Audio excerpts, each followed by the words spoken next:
Cover a fairly broad range of incomes.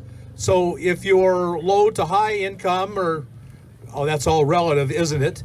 Hopefully you will have something here that can help you. And we'll just let each speaker have their time, roughly 20 minutes or less. Any other questions before we get started? It's just going to go down the row. Each speaker will introduce themselves and so on. Hi, everybody. I love some of the stuff you shared, because that's some of the stuff I'm going to reiterate. So building on what Sylvianne shared, my name is Kim, aka RoamtownGirl, and I've been on the road for a year and 2 months, and I live off of $400 a month. No, excuse me, sorry, oh God, no, wait, $1,400 a month. But 1,000 of that is really hard living costs, and $400 of that is allocated money. I'm totally comfortable being transparent and telling you what I spend my money on, but when I listen to budget seminars and in RV, and I spend this much on gas, I spend this much on propane. Well, that's great, but that doesn't necessarily apply to me. So what I would like to share with you today is some of the ways I think about my money, and then you can grab and take whatever you think might work for you and apply it in your situation. So I come from anxiety. I am so anxiety ridden. I cannot stand the unknown. So that is why I have always been very budget minded, because I don't want surprises. I want to have redundancy plans in place. So when I was in a house, I had my expenses, and when I moved into the RV, I was able to let go and say, well, there's no more gardener, there's no more pest control guy, but now there's propane, now there's laundry. And so that was the first switch I made, and it did start with, I knew what I spent money on every month. And I love Excel spreadsheets. Anybody else out here Excel happy? Okay, so use the Excel. It's fabulous. Now, I don't have I have 3 separate accounts. You don't need to have 3 separate accounts, but I structure my money in 3 different ways. I have one account, and I call that my reserve account. All that means is any money that comes in, that's where it goes first. So I know how much I'm working with. I have a second account that's just gas and groceries. And I really do that because if I ever had like a security breach and they took my, the debit card, there's not that much money in that account, so it can't go horribly wrong. And I don't want to use the debit card or the card that's attached to my monthly, because that's where all the money is. Notice the reserve account is not where all the money is, but the monthly one is. And like Sylvianne, I allocate. So I know what I'm going to pay every month. I know what those bills are. And I like to operate under, let me go back to my house for a minute to share a mindset. So when I had a mortgage, I had an impounded mortgage, which means they rolled in the property taxes and all that stuff, because I didn't want to hear at the end of the year, oh, by the way, you owe us this much money. And I'd be like, well, where the heck am I getting that from? Take it from me now, so you've got it. And then with utility bills, they have that equal pay program where you just keep paying the same thing every month. And then at one time of the year, your account is completely over what you're needing, and then at the other time of the year it goes down. So that is a big piece of what I've brought into my RV budget. So for instance, I allocate a certain amount for gas. And I came up with these numbers when I first went on the road. And then I was on the road for 3 months and they actually became true numbers, right? Because I don't know what I'm going to spend on propane or laundry or even gas for that matter. So I have $100 allotted for gas. And every month I put $100 aside for gas. And when I'm traveling a lot, that depletes. But sometimes, like right now, I haven't traveled in months. I've stayed local. I have like $700 in that account, in that allotment right now. Now, I'm not going to go spend that on anything else. That is sitting there because it's very possible at another point I'm going to start traveling more, and oh, thank God, I'm going to have that money. Or gas might go up, and now I've got more money than I originally, I need more than $100 a month, and for a while I'll be ahead of the game.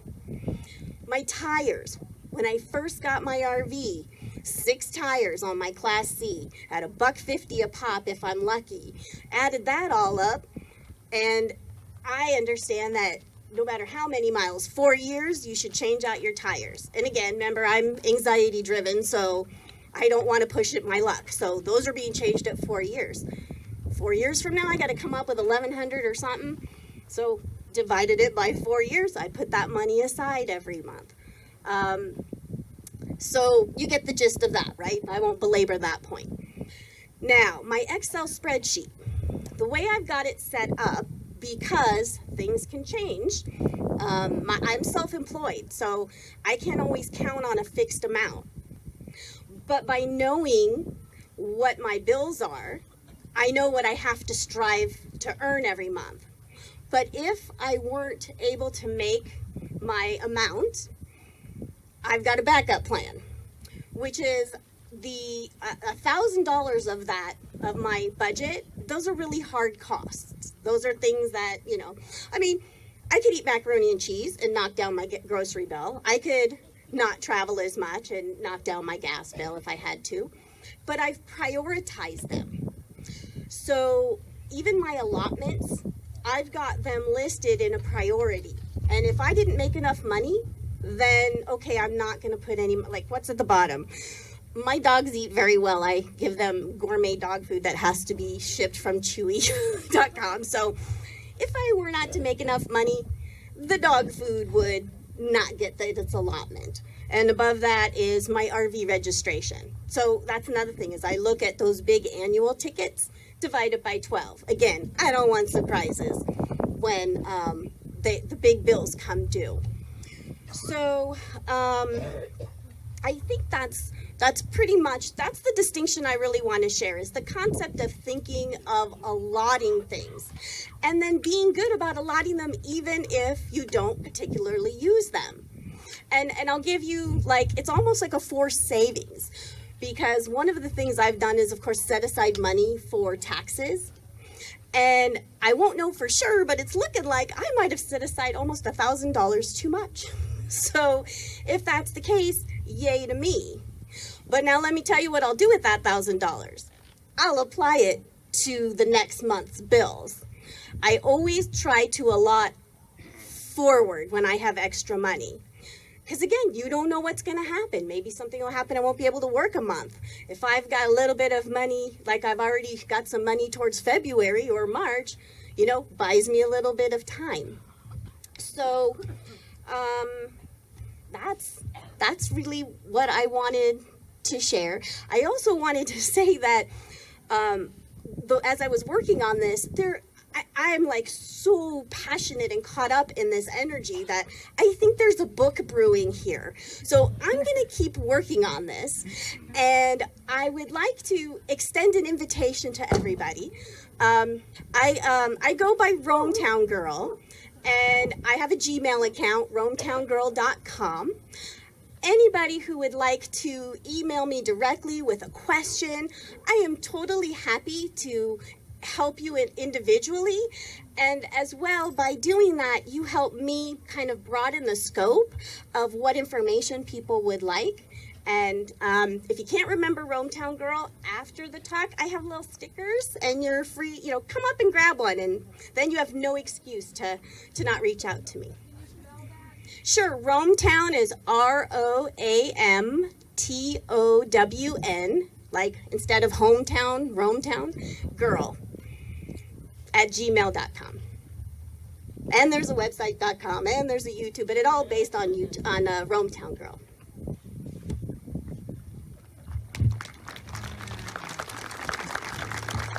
So get your questions ready, and we will get right on with answering them. Ready with a question? Hey, you know, a few years ago, Dave Ramsey changed my life. I read one of his books, and it was excellent.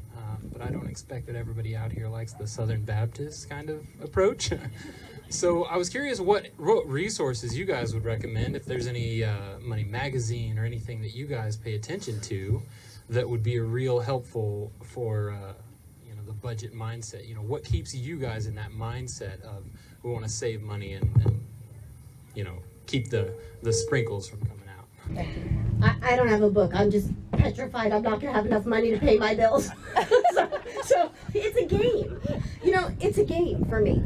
Oh, I've got February covered? Good. Now I got to start putting it towards March. Oh, got March covered? I mean, I should tell you, I don't remember my numbers, but I wanted to leave my job, my corporate job, and start my own business. RVs was not on the radar yet.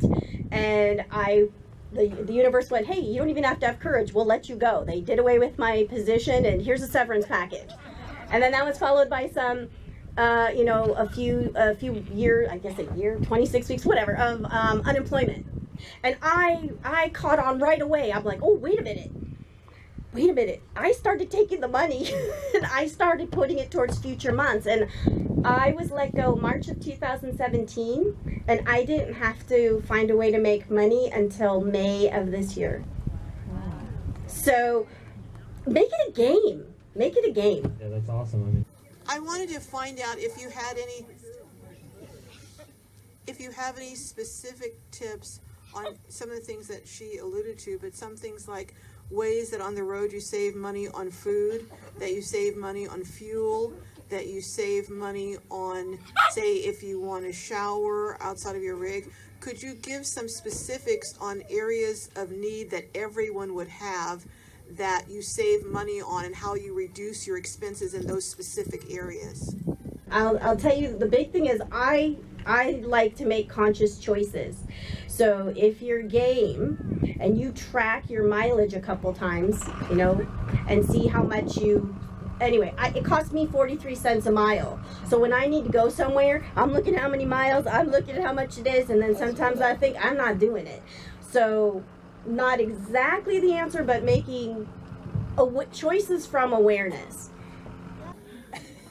I love that peppermint bark that they have, and it comes out at Christmas. I literally, my friend's not here, but I called her, $7. I'm like, $7? So I didn't have it this year because I wasn't going to spend $7. And you don't have to think about your money every second, but save your receipts and sit down on a regular basis, whether it's once or twice a week, and capture what's on those receipts. That's a good way to also be aware of what you're spending and cutting yourself off. All right, so one of you mentioned about selling your house, and I know a lot of people who do this full time, either cash out retirement or sell their house, or something similar to that effect. So my question is, and I'm kind of just part time here and there, a couple months on, go back home, and for the people who do end up selling their house or cashing out their retirement, I'm just curious what works best for people, whether that's sort of taking a piece and putting that in spending, or short-term CD, or I just think of the idea of selling, your biggest asset and then having almost like no discipline, or sort of like kind of being sort of free and loose with it. Seems a little scary. And then I guess the second part is, being on the road, as a young person, I don't carry a lot of cash. I don't think a lot of people use checkbooks or carry cash around, and we're used to using cards all the time. And I got nailed in Oklahoma because the tolls there everywhere, and they need cash. And stopped at the ATM and got hit by fees. What are some other tips? Besides I know there's these online banks that have no ATM charges or things of that effect. Like what tends to work best being on the road in terms of banking and checking of that sort? Thanks. Well, I sold my house, and I bet it won't surprise you to know I won't touch that money. That money is sitting there pretty much because I know my rig is never going to make it long term, and I better have some money to get another rig that'll then drain me. Now, I did have my retirement savings, and that's gone. That's all sitting in my rig. That started at I bought it at 14, and I think it's up to being like a $26,000 vehicle now. But and I not really off topic. I have anxiety, I have a prepper perspective. I don't want to put my money in investments because I'm afraid I'm not going to be able to get at it. So it's good to have cash because you're talking about ATM and fees. I'm like, what happens when the ATM doesn't work? I want to make sure. So I suggest it's good to just have a little bit of cash on hand always. Yeah, my house money's still sitting in an account, and I didn't spend it on a nicer rig. I don't know if I wished I would have, but I chose to buy an older rig, and it comes with problems, but the house money's sitting there when I have to get another one. And I'll do the same thing. I won't spend that entire amount of money. I'll still get, I'll still try to keep it like 10 grand or 5 grand aside for all the problems. Okay, thank you. Next up. Oh wait, no, I was going to answer a question. So, this is how I've done allotment in answer to your question. I have 3 credit cards. Now, I started debt-free because I paid everything off when I hit the road. Minimum payments, $25 each. That's $75. Then I have $75 allotted to RV expenses, which is constantly gone.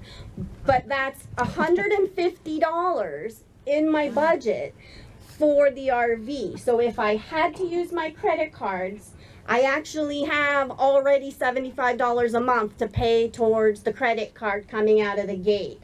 So I don't actually have the account anymore with, now I've got $5,000 sitting here. I don't anymore. It's gone. But the best I could do was come up with a strategy where if I had to go into debt with my credit card, at least I know I have a way to make substantial payments on it. If you have credit cards, or I have a Best Buy credit card, I get points. So, and I can only use my points at Best Buy, but, they got gift cards. I don't have money to buy presents for people anymore. And so I put everything on a card that gives me some other value. And then I make use of that other value, if that helps. Yeah, it's just all stuff I designed. And when people see I don't think twice about it, but when people see my Excel spreadsheets, they get all impressed by them. So I'm going to have to look into a way where I can somehow... Well, before you monetize it, I'll be emailing you. Okay, yeah, please do, please do. And it's basically, I can just show people what I do, and then they can do it themselves. And then my other question is, I need your email address for when I break down on the road and you got 10 grand. Right. That's the other thing.